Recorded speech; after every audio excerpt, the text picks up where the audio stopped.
अस्सलाम वालेकुम। आज से हम एक नए सिलसिले का आगाज़ कर रहे हैं जिसमें हम पाकिस्तान की मईशत का तकाबली जायज़ा लेंगे चंद ऐसी मईशतों के साथ जो कुछ अर्सा पहले हमारे जैसे मसाइल से दो चार थे, लेकिन इसके बाद उन्होंने अपनी पॉलिसियों को बेहतर किया, कुछ अच्छे इकदामात लिए और आज वो मईशतें हमसे कहीं आगे। इस जायजे की मदद से हम उन पॉलिसियों को बेहतर तौर पर समझ सकेंगे जिनको अपनाकर उन ममालिक ने हमारे जैसे हालात से पीछा छुड़ाया और आज वो मुस्तहकम मईशतों में शामिल है। तो सबसे पहली मईशत जिसको हम आज की वीडियो में डिस्कस करेंगे वो है वियतनाम। नाजरीन, अगर आप जीडीपी पर कैपिटा यानी फी कस आमदनी की बात करें तो 1990 की दिहाई तक वियतनाम की जीडीपी पर कैपिटा और पाकिस्तान की जीडीपी पर कैपिटा में कुछ खास फर्क नहीं था, बल्कि वर्ल्ड इकोनॉमिक इंडिकेटर से लिए गए इस डाटा को अगर आप देखते हैं तो आप ये देख सकते हैं कि 1990 में पाकिस्तान की जीडीपी पर कैपिटा $3062 थी, जबकि वियतनाम की $2099 थी। यूँ पाकिस्तान की जीडीपी पर कैपिटा वियतनाम की जीडीपी पर कैपिटा से कुछ बेहतर थी। ताहम वियतनाम की जीडीपी पर कैपिटा बहुत तेजी से बढ़ी और 2021 में इसकी वैल्यू हुई $10,628, जबकि पाकिस्तान की जीडीपी पर कैपिटा में जो इजाफा हुआ उसकी स्पीड कुछ कम थी और पाकिस्तान की जीडीपी पर कैपिटा यानी फीकस आमदनी परचेजिंग पावर पैरिटी से एडजस्ट करके हकीकी वैल्यू पर देखें तो 2021 में उसकी वैल्यू बनती है 5,232, जो कि वियतनाम की फीकस आमदनी से तकरीबन आधी है। इसके साथ साथ दूसरा बड़ा इंडिकेटर वो है exports of goods and services, जो कि 1990 में पाकिस्तान की थी तकरीबन 9.74 अरब डॉलर और वियतनाम की थी तकरीबन 4.31 अरब डॉलर, यानी पाकिस्तान की कुल एक्सपोर्ट से तकरीबन आधी। 2021 में आते हैं तो पाकिस्तान की जो कुल एक्सपोर्ट्स हैं वो बनी तकरीबन 39 अरब डॉलर की, जबकि वियतनाम की जो कुल एक्सपोर्ट्स हैं वो हैं तकरीबन 321 अरब डॉलर।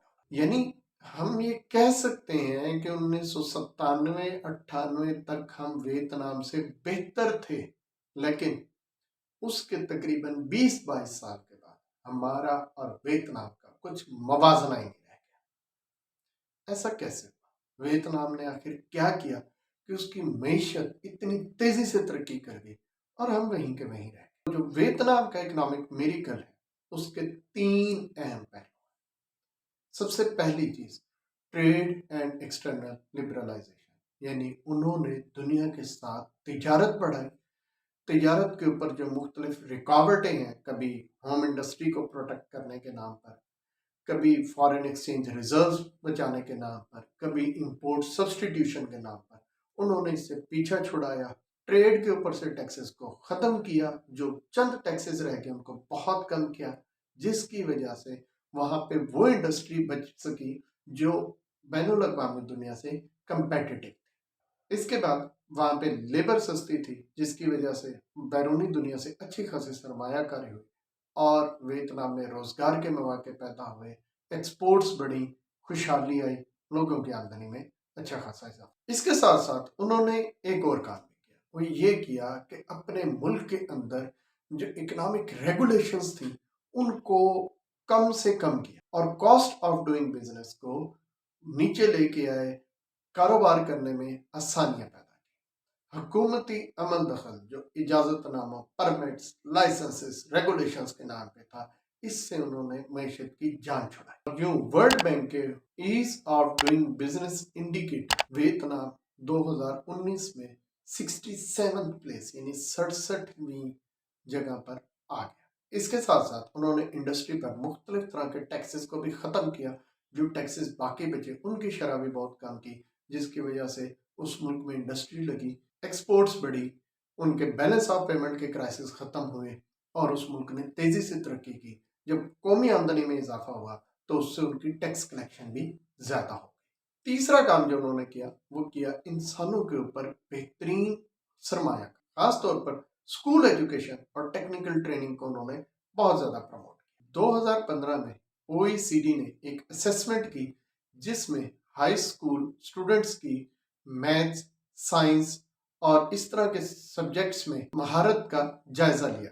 72 ममालिक ने इस कंपटीशन में हिस्सा लिया और इसमें जो वियतनाम का नंबर था वो 8वां था। तो यहाँ से हम देख सकते हैं कि वियतनाम की तरक्की के 3 बुनियादी असूल हैं। Number 1, trade liberalisation.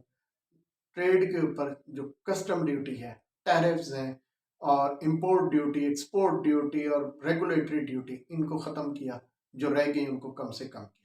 साथ उन्होंने कारोबारी मामलात के अंदर हुकूमती अमल दखल को बहुत कम किया, गैर ज़रूरी रेगुलेशन से, रेड टेप से जान छुड़ाई और कॉस्ट ऑफ बिजनेस को कम किया, इंडस्ट्री के ऊपर टैक्सेस को कम किया।